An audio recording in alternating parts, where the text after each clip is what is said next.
10 ఎకరాలకు పెట్టి చేయండి అంటున్నాడు. ఓకే కౌశిక్ గారు ఏంటి ఇదంతా? నేను ఇది ఇంతకుముందు అన్నట్లు ఇది మంచి ప్రాజెక్టు, మీరు రైతు రుణమాఫీ అన్నారు, ఎన్నికల ముందు చెప్పారు, రైతులు కూడా చాలా సంతోషం వ్యక్తం చేశారు. కానీ ఇప్పుడు ఇది మీకు నెగిటివ్ అవుతుంది అనేది వినపడుతుంది. వాస్తవేనా? ఎందుకంటే చాలామందికి అయితే లేదు, రైతులు రోడ్ల మీదకి వస్తున్నారు. ప్రతి గ్రామంలో మనం చూస్తే దాదాపు ఒక 50% కాలేదంటున్నారు. రేపేం వాళ్ళ బంధుకు పిలుపునిచ్చారు. ఇదంతా డైవర్ట్ చేయడానికి కొత్తగా విగ్రహాల ఏర్పాట్లు అనేది ఇది ఒకటి తీసుకొచ్చారని చెప్పేసి మరొకటి బీజేపీ ఆరోపిస్తుంది. ఇప్పుడు తెలంగాణ రాష్ట్రంలో కాంగ్రెస్ ప్రభుత్వం ఏర్పడిన తర్వాత అతి తక్కువ కాలంలో దేశంలో ఏ ప్రభుత్వం చేయని విధంగా కాంగ్రెస్ ప్రభుత్వం రుణమాఫీ చేసింది. 31,000 కోట్ల రూపాయలతోటి అయితే అని చెప్పేసి భావించి 18,000 కోట్ల రూపాయలు ఆల్రెడీ రిలీజ్ చేసి ఇంకా 13,000 కోట్ల రూపాయలకు సంబంధించి 2 లక్షల పైగా ఏవైతే ఉన్నాయో రుణాలకు సంబంధించి ఎవరైతే 3 లక్షలు 4 లక్షలు తీసుకున్నారో వారికి కూడా 2 లక్షలు చేయాలంటే ఖచ్చితంగా ఇంకా 13,000 కోట్ల రూపాయలు అవుతా ఉంది కాబట్టి దాని విషయంలో స్క్రూటినీ జరుగుతూ ఉంది. అదే కాకుండా కాంగ్రెస్ ప్రభుత్వం మేనిఫెస్టోలో పెట్టిన విధంగా మేము మేనిఫెస్టోలో ఏదైతే 2 లక్షల వరకు రుణమాఫీ చేస్తానని చెప్పినామో 18,000 కోట్ల రూపాయలు రుణమాఫీ మేము చెప్పిన మాట ప్రకారం రుణమాఫీ అయిపోయింది. కాకపోతే తెలంగాణ రాష్ట్రంలో ప్రతి వ్యక్తికి 2 లక్షల వరకు రుణమాఫీ చేయాలని చెప్పి ప్రభుత్వం భావించింది. ఆ దిశగానే తెలంగాణ రాష్ట్రంలో వారికి కూడా స్క్రూటినీ చేసినట్లయితే 2 లక్షల రూపాయలు మొత్తం 13,000 కోట్ల రూపాయలు అవుతుంది. కాబట్టి దానికి కూడా సపరేట్ గా తీసిపెట్టి బ్యాంకులతోటి సంప్రదింపులు చేస్తా ఉన్నారు, స్క్రూటినీ చేస్తా ఉన్నారు. కాకపోతే కొన్ని టెక్నికల్ ప్రాబ్లం, ఎందుకంటే మొదటగా బీఆర్ఎస్ పార్టీ ఏం చేసింది, వైట్ రేషన్ కార్డే ప్రామాణికం అని చెప్పేసి ప్రభుత్వం చేస్తా ఉందని చెప్పేసి బురదలే ప్రయత్నం చేసి white ration card only family certificate కోసమే మాత్రం చూస్తా ఉన్నాం. వైట్ రేషన్ కార్డు లేని వాళ్ళు పింక్ కార్డు చూపించచ్చు, పింక్ కార్డు లేని వాళ్ళు ఫ్యామిలీ సర్టిఫికేట్లు అక్కడ గ్రామాల్లో వీఆర్ వాళ్ళు వెరిఫికేషన్ చేసి 30 రోజులు ఇస్తారని చెప్పేసి ప్రభుత్వం చెప్పిన తర్వాత మరి దాని పక్క పోయింది. దాని తర్వాత ఏం చేశారు, రేషన్ కార్డు లేని వరకు మేము 6,36,00,000 మందికి రేషన్ కార్డు లేకున్నా కూడా రుణమాఫీ చేసి, కాకపోతే ఈ ఆధార్ కార్డు విషయంలో 1,36,000 మందికి 12 సంఖ్యలు ఉండాల్సిన కాడ 10 సంఖ్యలు 11 సంఖ్యలు ఉండడంతో ప్రాబ్లం వచ్చింది. కొన్ని దిక్కులలో ఆధార్ కార్డు మీద ఉన్న పేరుకి అక్కడ లోన్ తీసుకున్న పేరుకి వ్యత్యాసం అక్కడ వేరుగా ఉండడంతో అక్కడ కొన్ని ప్రాబ్లమ్స్ వచ్చినాయి. ఇక్కడ కొన్ని టెక్నికల్ ప్రాబ్లమ్స్ మూలంగా మాత్రమే అంటే ఎందుకు ఇదంతా నేను ఏమంటున్నా కాదు, ఇవంతా ఎంత అనుభవం లేకనా మీకు? ఎట్లా అందరు సీనియర్ నాయకులు సీనియర్ మంత్రులే ఇవన్నీ కొత్తగా అది టెక్నికల్ ఇష్యూ ఇది టెక్నికల్ ఇష్యూ అంటారేంటి కౌశిక్ గారు? ఇప్పుడు దయచేసి ఇప్పుడు బ్యాంకులు, అది గవర్నమెంట్ బ్యాంకులకు సంబంధించిన వారం ఆర్బీఐ పరిధిలో ఉంటది, అది గవర్నమెంట్ పరిధిలో ఉండదు. ఇప్పుడు టెక్నికల్ ప్రాబ్లమ్స్ వస్తుంటాయి, ఇంకా టెక్నికల్ ప్రాబ్లమ్స్ రెక్టిఫై చేసే ప్రయత్నం ప్రభుత్వం చేస్తా ఉంది. అదే కాకుండా మేము రుణమాఫీ చేసిన తర్వాత మీరు ఎందుకు రుణాలు ఇస్తలేరని చెప్పేసి బ్యాంకులతో మేము సంప్రదింపు చేస్తూ మీడియా మూలంగా వచ్చి ప్రభుత్వం మాట్లాడతాం. మీరు గతంలో చూసిరేనాడన్న రివ్యూ చేసినా, కనీసం బ్యాంకు పిలిచి మాట్లాడినా, వాళ్ళు వడ్డీ మాఫీ చేస్తే మీరు వాళ్ళు పెద్ద ఎత్తున ప్రచారం చేసిరు. అదే బీఆర్ఎస్ ప్రభుత్వం ఓన్లీ వడ్డీ మాఫీ మాత్రమే చేసింది, అసలు మాఫీ చేసింది చేయలే కదా. మేము తెలంగాణ రాష్ట్రంలో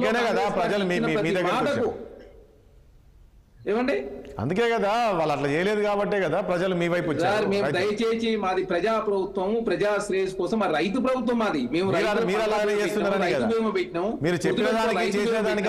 రుణమాఫీ చేసినాము. అదే కాకుండా ఆ రుణమాఫీ చేసిన తర్వాత మీరు ఎందుకు రుణాలు ఇస్తలేరని చెప్పేసి ప్రభుత్వం ఆల్రెడీ బ్యాంకుతో మాట్లాడు. అదే కాకుండా ఇప్పుడు రామ్మోహన్ రావు గారు చెప్పినట్టు మేము రైతు భరోసా సాయాన్ని పెంచబోతా ఉన్నాం. కౌలు రైతులకు కౌలు రైతు కానే వ్యక్తి కూడా ఎవరైతే కౌలు చేస్తా ఉన్నా వారికి సంవత్సరానికి 12,000 రూపాయలు ఇవ్వాలని చెప్పి ప్రభుత్వం ఆల్రెడీ దాని మీద కూడా సంప్రదింపులు జరుగుతా ఉన్నాయి. రైతు కూలీలకు సంవత్సరానికి 12,000 రూపాయలు ఇవ్వాలని చెప్పి ప్రభుత్వం భావిస్తా ఉంది.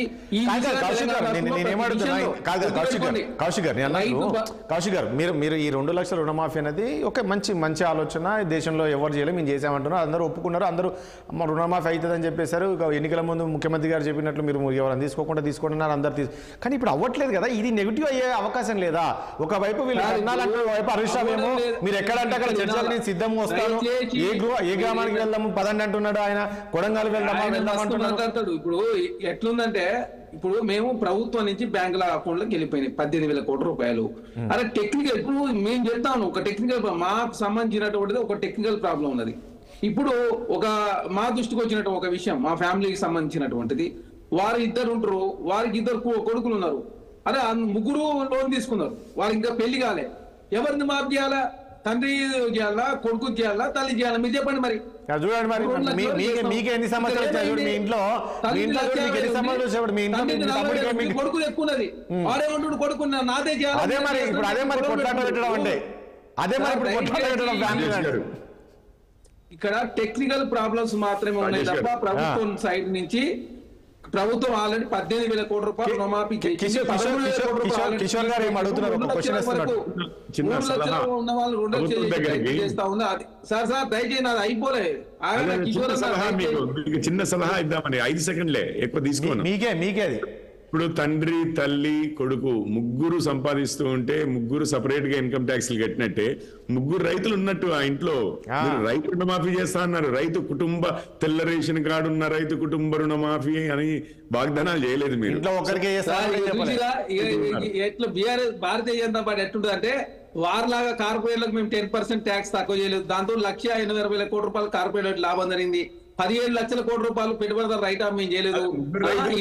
భారతీయ జనతా పార్టీ అంటున్నారు రైతు వ్యతిరేక ప్రభుత్వం కాబట్టి రైతులకు రుణమాఫీ చేద్దంటారు, వాళ్ళు రైతు భరోసా ఇవ్వద్దంటారు, రైతుల బ్యాంకు రుణాలు ఇవ్వద్దంటారు.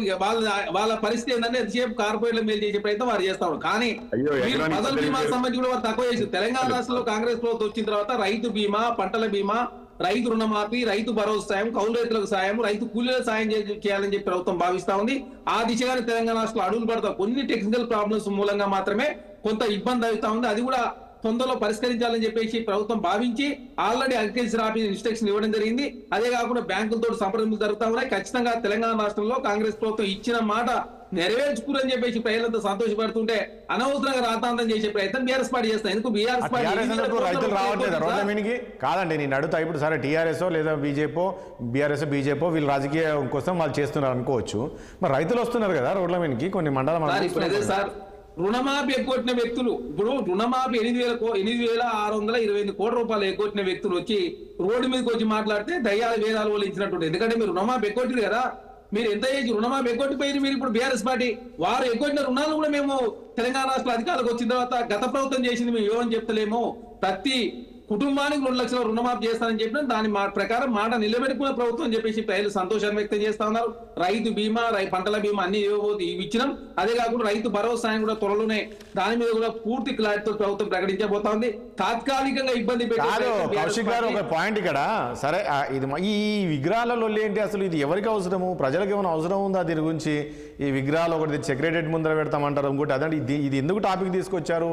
ఇదంతా ఏంటంటే ఇప్పుడు ఈ రుణమాఫీ ఇష్యూ నడుస్తుంది, రైతులు ఎక్కడ వ్యతిరేకత వస్తుందో రైతుల మీద అని చెప్పేసి ఒక చర్చ బయటికి తీసుకొచ్చారని చెప్పేసి ఇంతకుముందు రామ్మోహన్ రావు అన్నారు.